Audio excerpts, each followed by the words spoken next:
selamat pagi, selamat siang, selamat malam teman-teman semuanya. Kita lanjut belajar bersama di branding fundamental. Kita masih lanjutkan membahas tentang visual identity. Setelah kemarin kita bahas satu bagian dari visual identity, kita bicara logo, sekarang kita bicara tentang packaging dan visual identity. Ya, bagaimana kita bicara tentang packaging sekarang atau kemasan. Itu kemasan. Jangan lupa ini visual identity, segala bentuk identitas dan seterusnya, ya kan?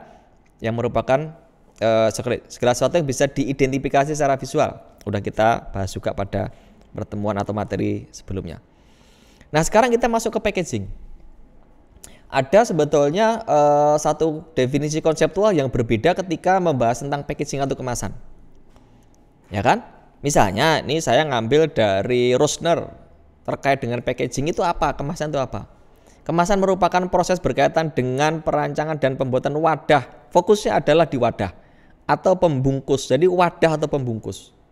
Berarti kita bikin kemasan itu yang fungsinya hanya untuk melindungi produk kita.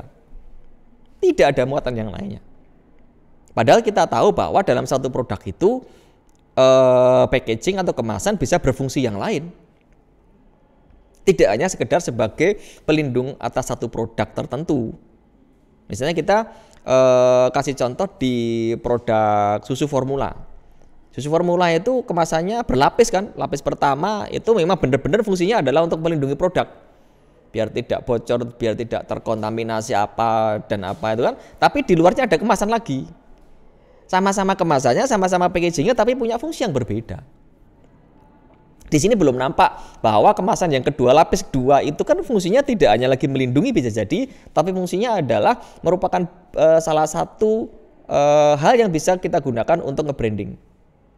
Bagaimana untuk mengkomunikasikan tentang produk kita, bagaimana untuk membangun emosional itu bisa melalui kemasan juga. Cuma nanti kalau kita akan menentukan kemasan kan kita juga perhatikan juga. Market kategori dari produk kita itu apa? Karena tidak semua kemasan nanti menjadi pertimbangan utama dari satu produk. Ya, berarti kesimpulannya kemasan ya kan itu tidak hanya sekedar sebagai pelindung produk, tidak hanya sekedar sebagai pembungkus atau sebagai wadah. Tapi ada fungsi yang lainnya yaitu untuk membangun persepsi pada konsumen. Maka kita bahas di sini ketika kita bicara tentang visual identity. Yuk kita bermain di kasus sekarang. Ya. Ada dua roti yang pengen kita bahas. Hanya puasa-puasa kayak gini bicara roti katanya enak. Yang pertama ada sari roti. Yang kedua ada rotinya dari Holland Bakery. Ya. Siang kayak gini kita lapar. Ketika kita lapar kemudian kita langsung ini enaknya kita akan makan roti. Oke, lapar, makan roti. Roti berarti saya mau beli sari roti. Oke kan? Masih siap?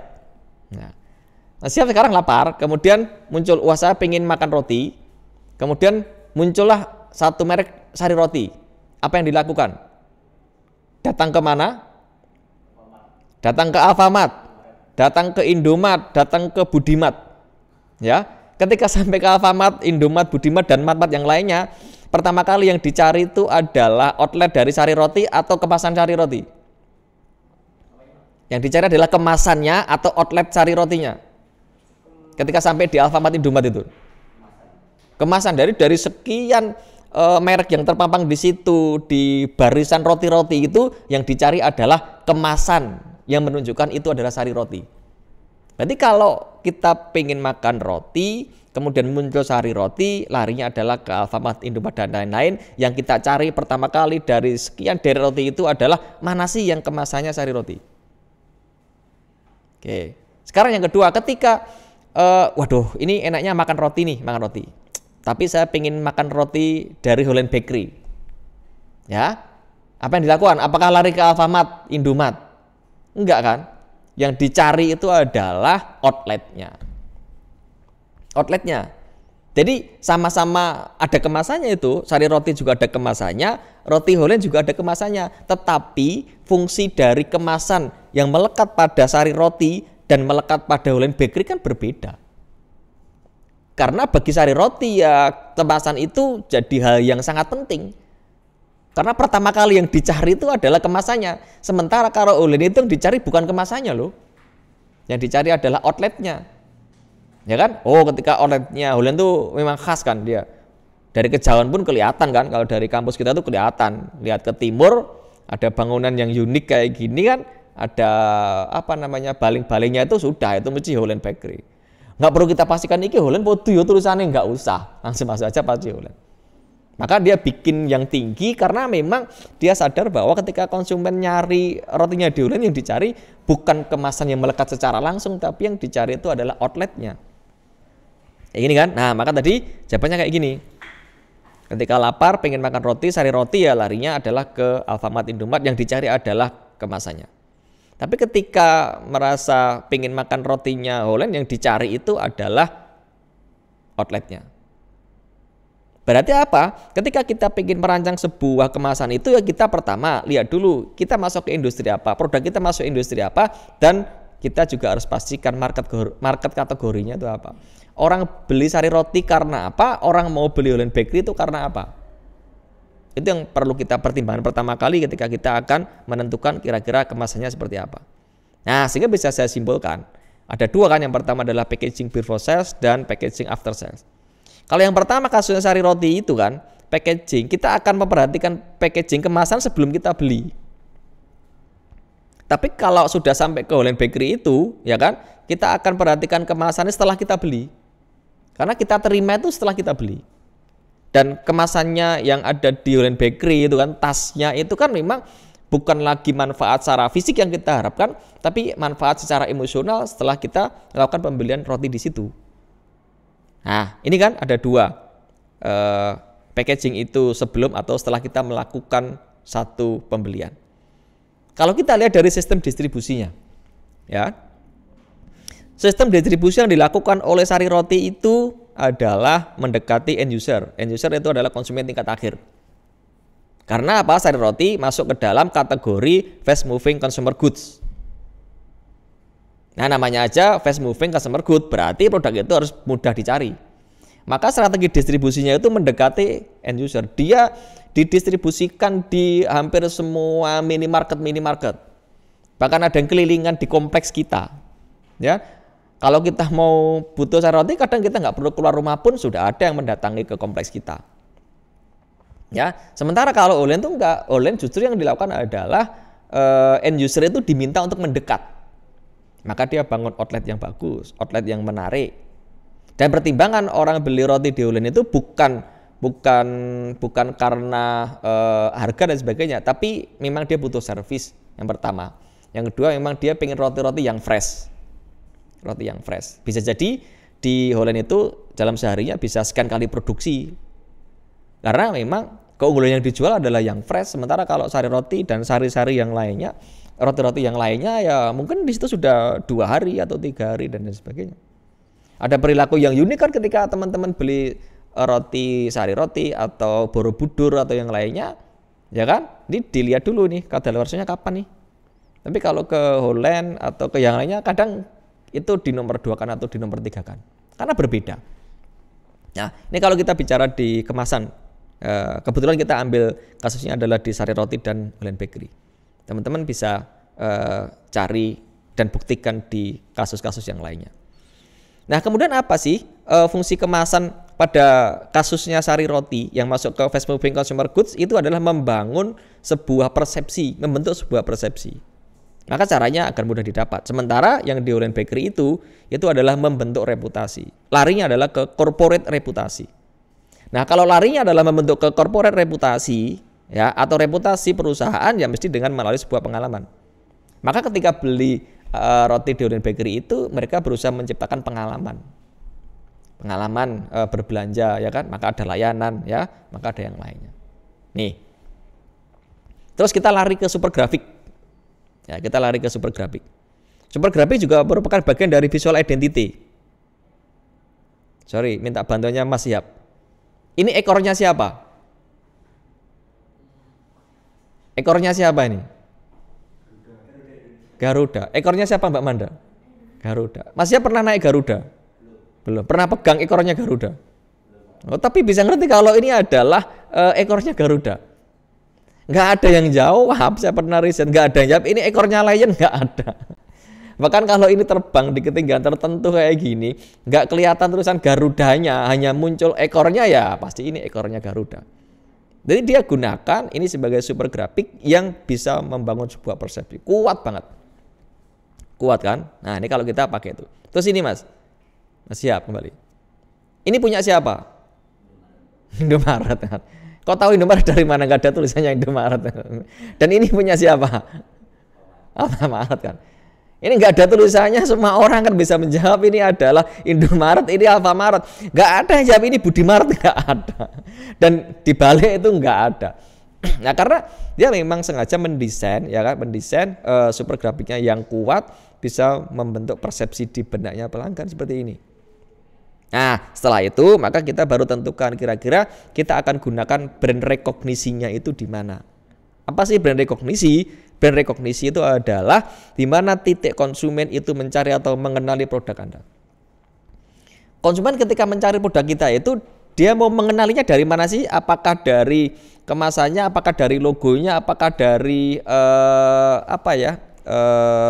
tulisannya, atau dari aromanya, atau dari baunya? Kan ada loh produk tertentu itu dia gunakan brand rekognisinya adalah di aroma. Roti Britok kan dia sengaja menebar keharuman aroma rotinya itu sehingga tanpa melihat ada tulisan ini mesti ada Britok ya, dari aromanya sebagainya. Setelah kita kenali itu baru kita tentukan apa sih yang menjadi brand recognition kita, kemudian itu harus kita kelola dengan baik karena itulah yang akan mampu membangun persepsinya konsumen atau pelanggan kita. Nah, beberapa strategi fast moving consumer goods ya kan, diantaranya adalah brand blocking. Kenapa kita harus gunakan identitas tertentu? Kenapa kita harus gunakan visual tertentu? Bahkan kenapa kita harus gunakan warna tertentu? Karena bisa jadi kalau kita akan distribusikan produk kita di pusat perbelanjaan ya kita mesti gunakan brand blocking. Saya kasih ilustrasi kayak gini, ketika ini adalah sederetan rak susu formula di minimarket. Ya kita akan bisa lihat di situ. Misalkan kalau ada sederetan susu formula warna kuning itu mesti punya Denko lah. Jadi Denko itu mesti didominasi warna kuning. Merah itu mesti SGM. Nggak ada SGM warna kuning, nggak ada. Kalau dulu ada, sekarang nggak ada. Ya, SGM warna biru nggak ada sekarang. Merah semuanya. Nah, memang itu sengaja dibuat kalau memang dia mau gunakan strategi brand blocking. Sehingga apa? Sehingga konsumen mudah menemukan merek yang dicarinya itu di mana posisinya. Kayak gini kasusnya kan? Ya kalau bicara tentang kasusnya susu formula, merah itu mesti punyanya SGM. Kuning itu punyanya Denko. Kemudian biru punyanya Lactogro. Putih punyanya Susu Bendera misalkan. Nah, terus bagaimana ketika di SGM itu ada SGM untuk usia 1 tahun 0 sampai 6 bulan lebih dari 1 tahun, ya tidak akan merubah warna merahnya ini. Ya dia hanya bermain-mainnya di sini. Warna merah disebut dengan konstanta yang tetap nggak akan berubah. Dia mainnya di variabel sini kan. Maka muncul di sini kalau memang susu itu keberuntukannya adalah untuk anak yang usianya 0 sampai 6 bulan ya kasih sini aja. Ketika digunakan untuk anak yang usianya 6 sampai 12 sini aja. Tapi ini tetap semuanya. Merah yang dominan tetap, maka sebetulnya adalah konstanta. Ya, yang bisa berubah namanya variabel. Sama dengan Pocari. Pocari juga merupakan bagian dari fast moving consumer goods. Salah satu yang ditonjolkan Pocari adalah kemasan pertama, yang kedua adalah tulisan. Sehingga ketika Anda haus, kemudian pengen minum-minuman yang segar, datang ke Alfamart, kembali Indomaret, kemudian yang dilihat pertama kali adalah yang lemari es itu, yang kulkasnya itu. Ketika mau cari Pocari, yang Anda cari bukan tulisan mana sih yang Pocari, enggak. Langsung Anda akan tertuju ke kemasan, karena dia punya kemasan yang khas. Ya, maka apa? Di botolnya Pocari itu dipatenkan. Dari satu botol Pocari itu mungkin ada beberapa paten.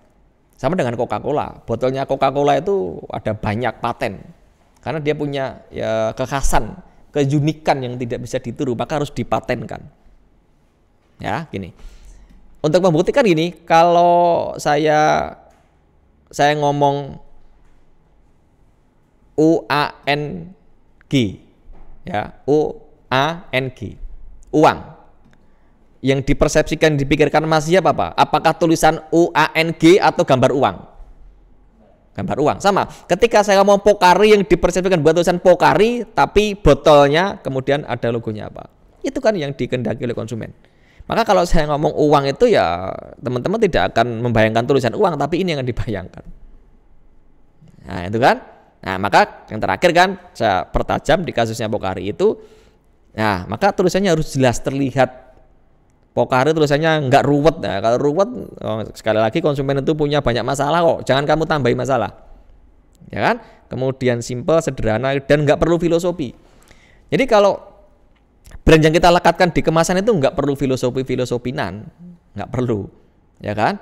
Karena sekali lagi simple, sederhana, dan memudahkan konsumen itu perlu menjadi perhatian ketika kita ngasih keterangan yang ada pada kemasan kita. Ya, yang terakhir kalau kita akan gunakan brand arsitektur kayak kasusnya KAI ya boleh, tapi KAI nggak berubah, cuma ada tambahan layanan KAI apa, KAI service, kemudian KAI property, logistik dan sebagainya. Itu teman-teman yang bisa saya sampaikan di pembahasan tentang packaging dan visual identity. Ya, mudah-mudahan bisa diterima, mudah-mudahan bisa bermanfaat. Kita akan ketemu lagi, kita akan lanjutin lagi pembahasan kita di materi-materi yang lainnya, masih di branding fundamental. Terima kasih. Saya kira assalamualaikum warahmatullahi wabarakatuh.